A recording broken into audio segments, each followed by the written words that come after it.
Hi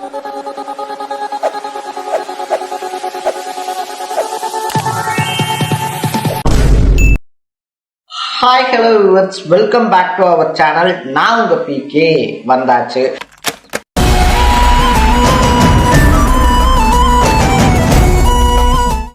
so நாளுக்கு நாள் தமிழக அரசியல் களம் அப்படின்றது அனல் பறக்க தகிச்சுக்கிட்டு இருக்கு அப்படின்னே சொல்லலாம். அதுக்கு முக்கியமான காரணம் கூட்டணி கட்சிகளால கை கழுவப்பட்ட திமுகவும் சொந்த கட்சியினுடைய முகமா இருந்த பலரும் தாவேக்காக்கு தாவுறதுனால அதிமுகவும் அரசியல் எதிர்காலம் என்னாக போகுது அப்படின்னு சொல்லிட்டு எதிர்காலத்தை நினைச்சு ஊசலாடிக்கிட்டு இருக்கு அப்படின்னே சொல்லலாம்.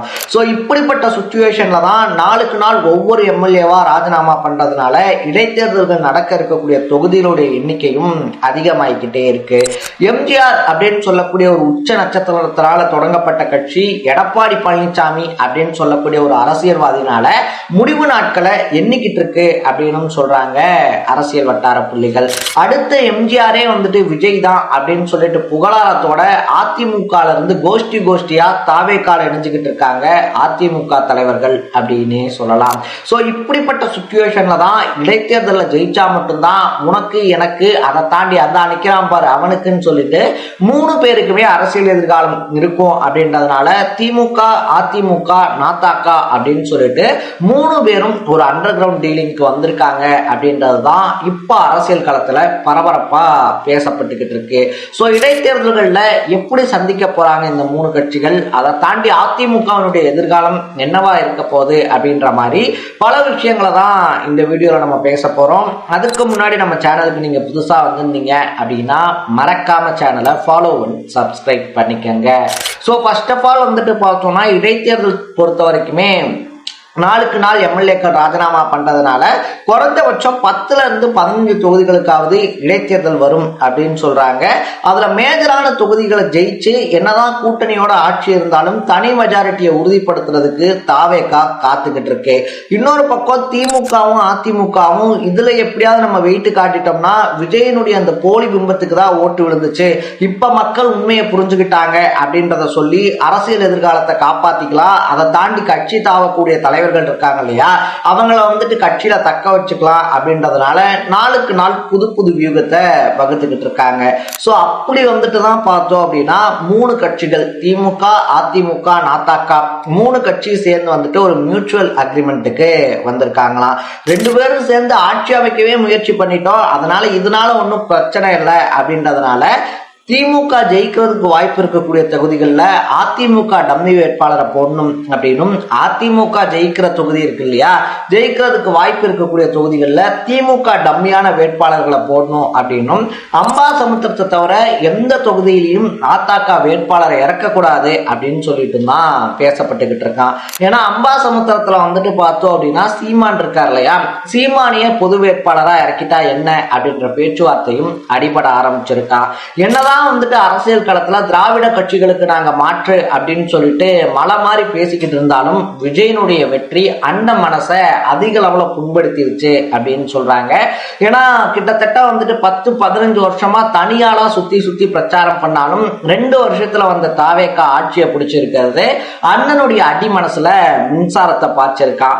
அதனால கடைசி காலத்துக்குள்ள ஒரு டைமாவது எம்எல்ஏ ஆகி பாத்திரலாமே அப்படின்னு சொல்லி அண்ணன் ஆசைப்படுறதுனால திமுக அதிமுகவோட அண்டர்ஸ்டாண்ட் ஆயிட்டாரு அப்படின்னும், அதற்கான ஆரம்ப புள்ளி தான் அனிதா ராதாகிருஷ்ணன் கொண்டு போன சீரு அப்படின்னு சொல்றாங்க அரசியல் வட்டார புள்ளிகள். சோ அம்பாசமுத்திரம் தொகுதியில வந்துட்டு சீமான நிக்க வைக்கலாம் அப்படின்னு சொல்லும் போது திமுக அதிமுக தலைவர்கள் யோசிச்சாலும் பல சீனியர்கள் என்ன சொல்றாங்க அப்படின்னு பார்த்தோம்னா, சீமான் மாதிரியான ஒரு ஆள் உள்ள போனாதாங்க தாவேக்காவை சமாளிக்க முடியும், நம்மள மாதிரி பலர் இருந்தாலும் வந்துட்டு பார்த்தோம் அப்படின்னா அவங்க பேசுற பேச்சுக்கெல்லாம் நம்மளால ஈடு கொடுத்து பேச முடியல. ஆனா சீமான் ஒருத்தரை உள்ள விட்டோம் அப்படின்னா வந்துட்டு மற்ற எல்லாத்தையும் நம்மளால அமைதியாக்கிட முடியும், சட்டமன்றத்தை வந்துட்டு ஒரு அளவுக்கு கட்டுக்குள்ள கொண்டு வந்துட முடியும். அதை தாண்டி வந்துட்டு என்னதான் பேசினாலும் நம்ம கூட இப்போ வந்துட்டா இருப்பாருங்க, நாளைக்கு வந்துட்டு நமக்கு சப்போர்ட்டுக்கு இருக்கணும்ல, நம்ம கூட கூட்டணியில இருந்த எல்லா களவாணி பயிலும் விட்டுட்டு ஓடிட்டாங்க. சோ சீமான் நம்ம நம்ம கூட இருந்தா அது ஒரு ஸ்ட்ராங்கான கட்சிக்கு வந்துட்டு ஒரு பாதுகாப்பா இருக்கும் அப்படின்னு சொன்னதுனால திமுக தலைமையும் சரி அப்படின்ற மாதிரி தலையாட்டி இருக்காங்களாம்.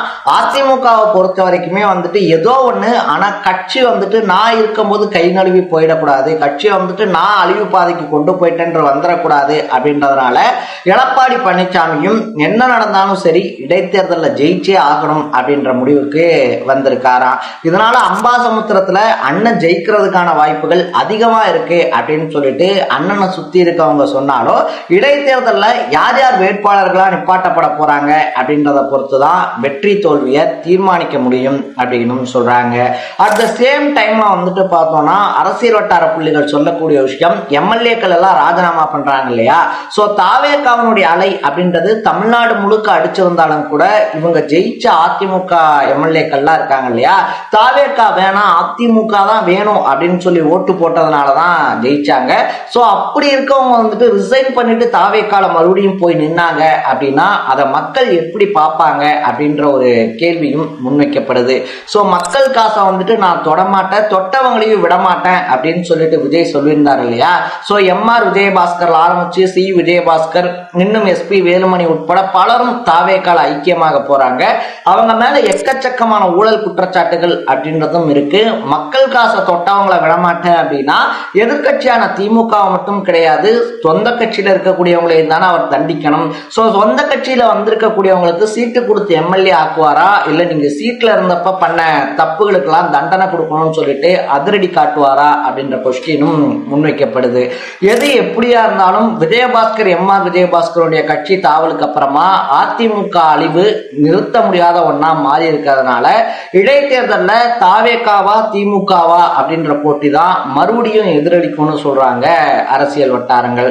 சோ இந்த விஷயத்தை பத்தி நீங்க என்ன நினைக்கிறீங்க? வரக்கூடிய இடைத்தேர்தல்கள்ல மறுபடியும் தாவேகா வின் பண்ணி தன்னுடைய மெஜாரிட்டியை அதிகப்படுத்துமா, அப்படி இல்லை அப்படின்னா தாவேகாக்கு போனதுனாலேயே துரோகம் செஞ்சுட்டீங்க அப்படின்னு சொல்லிட்டு அதிமுக முன்னாள் எம்எல்ஏக்களுக்கு மக்கள் பாடம் கத்து தருவாங்களா அப்படின்றத கமெண்ட் பண்ணிட்டு, இதே மாதிரி அப்பப்ப அப்டேட்டா போயிட்டு இருக்க விஷயங்கள், அது கரண்ட் அஃபேர்ஸா இருந்தாலும் சரி, பாலிடிக்ஸா இருந்தாலும் சரி, ஸ்போர்ட்ஸா இருந்தாலும் சரி, அப்பப்ப அப்டேட்டா போயிட்டு இருக்க விஷயங்களை நீங்க தொடர்ந்து தெரிஞ்சுக்கணும் அப்படின்னு ஆசைப்பட்டீங்கன்னா மறக்காம சேனலை ஃபாலோ பண்ணி சப்ஸ்கிரைப் பண்ணிக்கங்க.